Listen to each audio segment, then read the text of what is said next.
অভয় চরণারবিন্দ ভক্তি বেদান্ত স্বামী প্রভুপাদ 1896 সালের 1 সেপ্টেম্বর জন্মগ্রহণ করেন। তার পিতা তার নাম অভয় চরণ রেখেছিলেন। তার বাবা গৌরমোহন দে এবং মা রজনী দেবী ছিলেন ভগবান কৃষ্ণের প্রবল ভক্ত এবং তারা একই উন্মাদনায় তাকে লালন পালন করেছিলেন।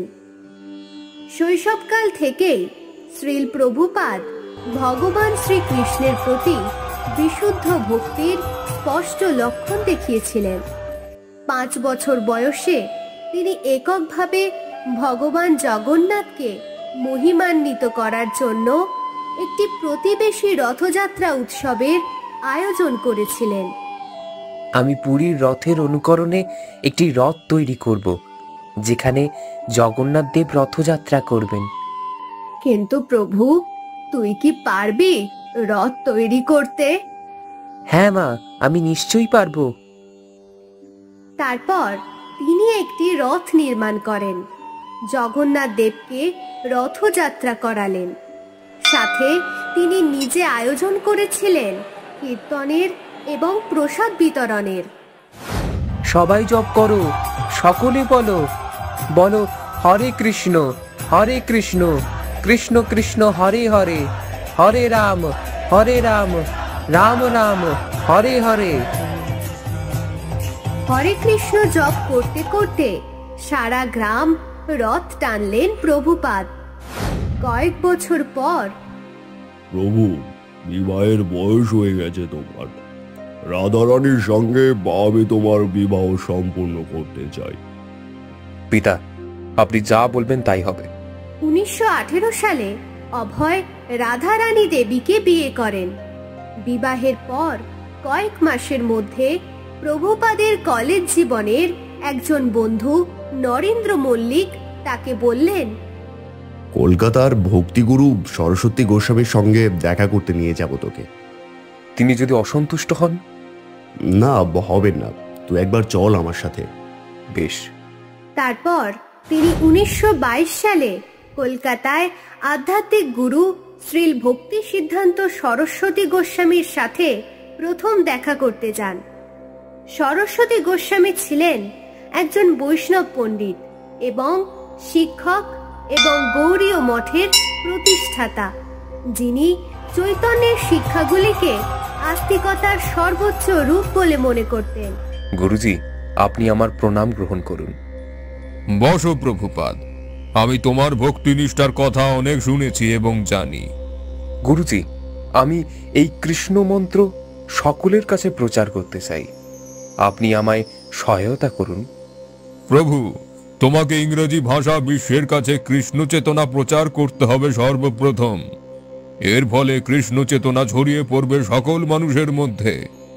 আপনি যেরকম বলছেন আমি সেরকম ভাবেই করার চেষ্টা করব। আমি চেষ্টা করব সকল মানুষের মধ্যে কৃষ্ণ প্রেম জাগিয়ে তোলার। তারপর Shri Prabhupada back to god head নামে একটি ম্যাগাজিন লেখেন। গৌরবাণী প্রচারের জন্য আমেরিকা পাড়ি দিতে হবে আমাকে। আমায় সেখানে গিয়ে সকলের মধ্যে কৃষ্ণপ্রেম চেতনা জাগাতে হবে। যেমন ভাবা তেমন কাজ। প্রভুপাদ জাহাজে করে রওনা হলেন আমেরিকায় এবং সেখানে গিয়ে শ্রীল প্রভুপাদ নিউ ইয়র্কে কৃষ্ণ চেতনার জন্য আন্তর্জাতিক সোসাইটি ইসকন প্রতিষ্ঠা করেন। তার উদ্দেশ্য ছিল সারা বিশ্বে কৃষ্ণ ভাবনা প্রচারের জন্য সমাজকে ব্যবহার করা। সেখানে গিয়ে তিনি বলেছিলেন, হরে কৃষ্ণ আন্দোলন কোনো বাহুচিয়ার দর্শন বা শখ নয়, এটি এমন একটি জীবন পদ্ধতি যা মানুষের সামাজিক, রাজনৈতিক ও অর্থনৈতিক সমস্যার যন্ত্রণার অবসান ঘটাতে পারে।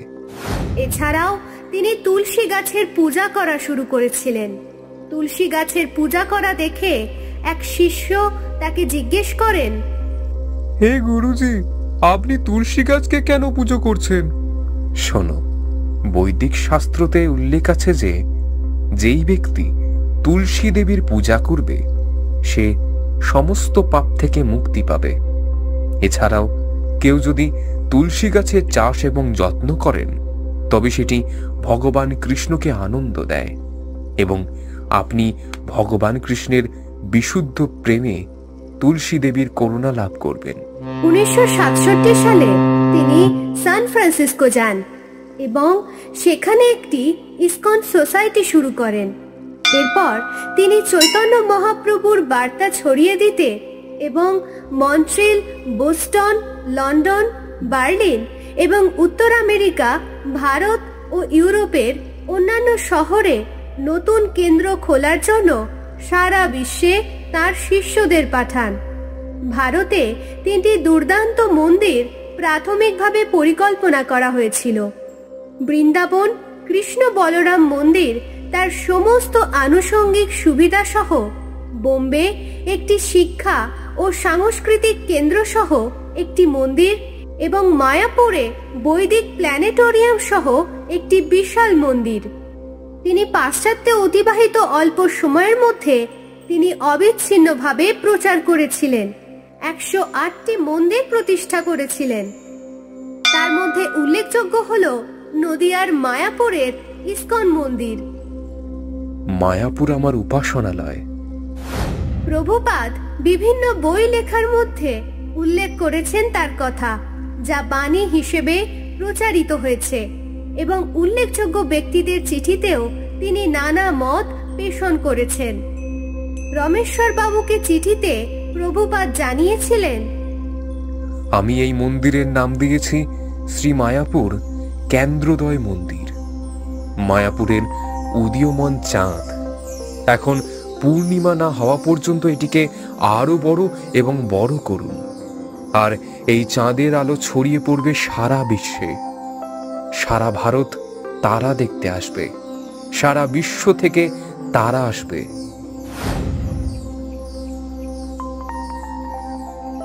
মায়াপুরে আমাকে অবশ্যই একটি ইস্কন মন্দির প্রতিষ্ঠা করতে হবে। সকল ভক্তগণকে কৃষ্ণ প্রেমের মাতোয়ারা করে তাদের কৃষ্ণ চরণে ঠাঁই দিতে হবে। তার জন্য ইস্কন প্রতিষ্ঠার প্রয়োজন। প্রভুপাদ, তুমি একদম সঠিক কথা বলেছ। মায়াপুরের অতি অবশ্যই একটি ইস্কন মন্দির প্রতিষ্ঠা প্রয়োজন। হ্যাঁ গুরুদেব, আপনি সঠিক কথাই বলেছেন। কৃষ্ণ প্রেমকে আরো ছড়িয়ে দেওয়ার জন্য আমাদের ইস্কন মন্দির প্রতিষ্ঠা করতে হবে এই মায়াপুরের বুকে। পাশ্চাত্যভাষী লোকেরাও যেন কৃষ্ণ মন্ত্র জপ করে। এভাবেই আমাদের উদ্যোগ নিয়ে এগিয়ে চলতে হবে। কিন্তু গুরুদেব, একটি মন্দির প্রতিষ্ঠা করতে হলে তার জন্য প্রয়োজন প্রচুর অর্থ, বিশাল জমি, অনেক কর্মচারী, বিদেশি সব জিনিস। এত কিছুর যোগান কি করে আসবে? ভগবান চাইলে সবকিছুই সম্ভব। তবে আমরা সকলে মিলেই এগিয়ে আসি এবং উদ্যোগ নিই। প্রভু, পাশ্চাত্যভাষী লোকেদের মধ্যে অনেকেই কৃষ্ণ প্রেমে মাতোয়ারা। ইস্কন প্রতিষ্ঠার জন্য তারা অর্থ ব্যয় করতে রাজি। বেশ, তবে শুরু হোক মন্দিরের কাজ।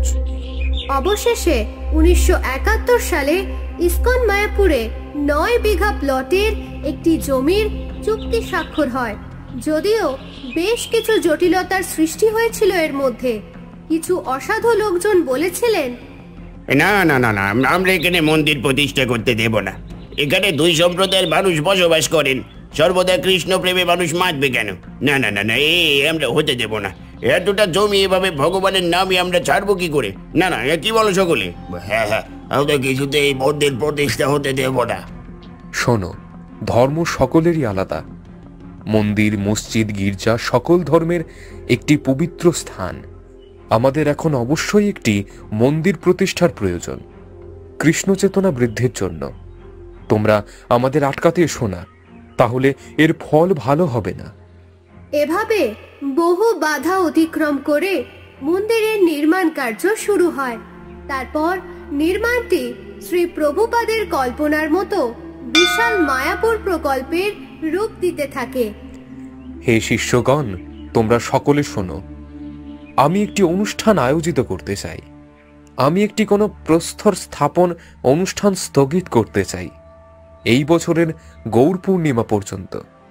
তারপর হাজার হাজার দর্শনার্থীদের বই এবং ম্যাগাজিন বিতরণের মাধ্যমে এই অনুষ্ঠানটি অত্যন্ত জাঁকজমকপূর্ণভাবে উদযাপন করা হলো। সারা বিশ্ব থেকে প্রভুপাদের শিষ্যরা এই অনুষ্ঠানে যোগ দিয়েছিলেন। এখন মন্দির প্রতিষ্ঠার কাজ চলছে। আমার উচিত মন্দির প্রাঙ্গণের মধ্যে একটি ছোট্ট কুঁড়ে ঘর করে বসবাস করা। মন্দির প্রাঙ্গণে একটি ছোট কুঁড়ে ঘরে বসবাস করতে থাকলেন শ্রীল প্রভুপাদ। সেই সময়ে সেই কুঁড়ে ঘরে তিনি অবস্থান করার সময় তার এক শিষ্যকে তিনি বলেছিলেন, তোমরা কেউ চিন্তা করো না, মন্দিরের কাজ ঠিক সম্পূর্ণই হবে। তবে এই শহরটি ধীরে ধীরে আগামী দিনে 50,000 জনসংখ্যায় পরিণত হবে এবং সমস্ত মানবতার জন্য একটি মডেল শহর হিসেবে কাজ করবে। এমন একটি দিন আসবে যেদিন জলপথ, রাস্তা, সেতু, ট্রেন সবকিছু সংযুক্ত হবে এই শহরের সাথে। ইসকন প্রতিষ্ঠার প্রথম দিকে যারা নির্মাণ কার্য করছিলেন তারা স্বামী প্রভুপাদের কাছে এসে বললেন, হে প্রভু, আমাদের খোলা মাঠের ওপর বসবাস করতে হচ্ছে, খুবই কষ্ট হচ্ছে আমাদের, আপনি কিছু একটা ব্যবস্থা করুন। শোনো, কষ্ট তোমাদের করতেই হবে। ভগবানকে পেতে হলে এটুকু তার জন্য করতেই হবে। তবে হ্যাঁ, আমি অবশ্যই তোমাদের জন্য থাকার ব্যবস্থা করব।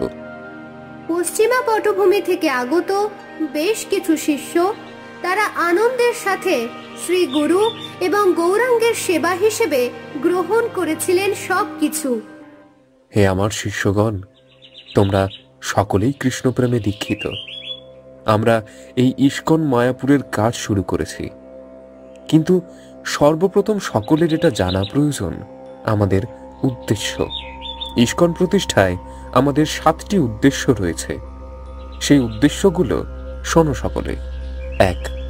পদ্ধতিগতভাবে বৃহৎ স্তরে সমাজে আধ্যাত্মিক জ্ঞানের প্রতিনিধিত্ব করা এবং জীবনের মূল্যবোধের ভারসাম্যহীনতা পরীক্ষা করতে এবং বিশ্বের চিরন্তন ঐক্য ও শান্তি অর্জনের জন্য মানুষকে আধ্যাত্মিক জীবনের উপায়গুলি শিক্ষিত করা।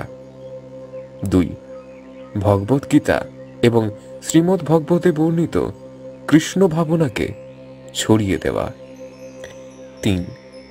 সমাজের লোকেদের মধ্যে একে অপরের সাথে একত্রিত করা এবং প্রধান সত্তা কৃষ্ণের কাছাকাছি আনা এবং এইভাবে সদস্যদের মধ্যে এবং মানবতার মধ্যে এই ধারণাটি বিকাশ করা যে প্রতিটি আত্মা ভগবান কৃষ্ণের অংশ। 4. ভগবান শ্রী চৈতন্য মহাপ্রভুর শিক্ষায় উল্লিখিত প্রভুর পবিত্র নামের সমবেতভাবে জপ করার হরিনাম সংকীর্তন আন্দোলনকে শিক্ষিত ও উৎসাহিত করা। 5. কৃষ্ণের ব্যক্তিত্বের জন্য নিবেদিত ঐশ্বরিক বিনোদনের একটি পবিত্র স্থান সদস্যদের জন্য এবং বৃহত্তর সমাজের জন্য স্থাপন করা। 6. একটি সহজ এবং আরো স্বাভাবিক জীবনধারা শেখানোর জন্য সদস্যদের কাছাকাছি নিয়ে আসা। 7. উল্লিখিত উদ্দেশ্য হাসিলের জন্য সাময়িকী, ম্যাগাজিন, বই এবং অন্যান্য লেখা প্রকাশ ও বিতরণ করা। তোমাদের সকলেই এই উদ্দেশ্যগুলো অবশ্যই মনে রাখতে হবে। আচ্ছা বেশ প্রভু, আপনি যেভাবে বলবেন আমরা সেভাবেই চালাবো নিজেদের। এছাড়াও আমাদের মন্দিরের 10 মাইলের ব্যাসার্ধের মধ্যে কেউ যেন ক্ষুধার্ত না থাকে, সেই দিকেও আমাদের অবশ্যই লক্ষ্য রাখতে হবে। গুরু সুরক্ষা, শাস্ত্র বিতরণ, সনাতন ধর্মের প্রচার করে যেতে হবে আমাদের সকল ভক্তদের। এভাবে ধীরে ধীরে প্রতিষ্ঠিত হলো মায়াপুরের ইসকন মন্দির। মন্দিরের সকল কার্য সম্পূর্ণ হওয়ার পর বিভিন্ন দেশ থেকে ভক্তগণ আসা শুরু করলো। হিজ ডিভাইন গ্রেস এসি ভক্তি বেদান্ত স্বামী শ্রীল প্রভুপাদ, ইসকনের প্রতিষ্ঠাতা আচার্য, 70টিরও বেশি বই লিখেছেন এবং তার বাণীগুলো এখনো উজ্জ্বল অক্ষরে লিখিত রয়েছে। অবশেষে 81 বছর বয়সে স্বামী শ্রীল প্রভুপাদ এই পৃথিবী থেকে শেষ নিঃশ্বাস ত্যাগ করেন। শ্রীল প্রভুপাদের মৃত্যুর পর ইসকন বিভিন্ন দেশে একটি বৈশ্বিক সম্প্রদায়ে পরিণত হয়। বর্তমানে সংগঠনটির হাজার হাজার মন্দির এবং লক্ষাধিক ভক্ত রয়েছে বিশ্বজুড়ে। ইসকন বিভিন্ন ধর্মীয় ও সাংস্কৃতিক অনুষ্ঠান আয়োজন করে এবং সমাজের বিভিন্ন ক্ষেত্রে সম্পৃক্ত রয়েছে। পৃথিবীর কিছু উল্লেখযোগ্য ইসকন হল: 1. বৃন্দাবন, উত্তরপ্রদেশের শ্রীকৃষ্ণ বলরাম মন্দির। 2. সন্তনগর, নয়াদিল্লির রাধা পার্থসারথী মন্দির। 3. চেন্নাই, তামিলনাড়ুর রাধা কৃষ্ণ মন্দির। 4. কলকাতা, পশ্চিমবঙ্গের মায়াপুর চন্দ্রোদয় মন্দির। 5. সালেম, তামিলনাড়ুর শ্রী গৌর রাধা গোকুলানন্দ মন্দির। 6. শিলিগুড়ি, পশ্চিমবঙ্গের রাধা মাধব সুন্দর মন্দির। 7. রাজাজিনগর, বেঙ্গালুরুর শ্রী রাধা কৃষ্ণ চন্দ্র মন্দির। 8. হায়দ্রাবাদ, তেলেঙ্গানার রাধা মদন মোহনা মন্দির। 9. আহমেদাবাদ, গুজরাটের হরে কৃষ্ণ মন্দির। 10. ভুবনেশ্বর, ওড়িশার ইসকন মন্দির। এবং 11. সুরাট, গুজরাটের শ্রী শ্রী রাধা দামোদর মন্দির।